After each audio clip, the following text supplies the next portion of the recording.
The domestic market rose higher yet again last week, setting new records. The tech-centric Nasdaq made the largest gains, closing out the week 2.26% higher. The S&P 500 followed behind, while the Dow Jones Industrial Average barely stayed in the green. The lack of performance in the Dow was the result of a lack of diversification and a poor earnings result in Boeing specifically. Conversely, the S&P 500 sectors closed mostly higher, with only energy and utilities seeing losses for the week. The top performer was the communication services sector, as the number of stocks that also trade on the Nasdaq took this sector over 4.5% higher last week.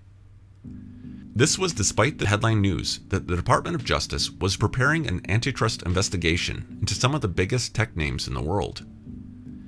The government performs these types of investigations when it is suspected that a business is performing actions that dominate market share and reduce competition. For the last 50 years, companies have largely avoided government scrutiny if they have focused on consumer welfare, such as by lowering prices. However, the fact that many of the companies being targeted offer a significant portion of their services to the general public for free presents an interesting new wrinkle to this guideline.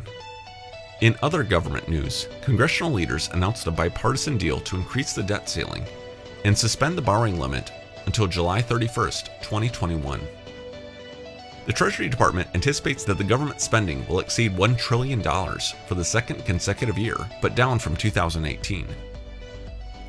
Overseas, the Brexit saga began a new chapter as Boris Johnson won the race to become the next Prime Minister, replacing Theresa May. For many, Johnson represents the human face of the Brexit movement. Already, he has come out stating that Brexit will happen, saying, "I say to all the doubters, we are going to energize the country.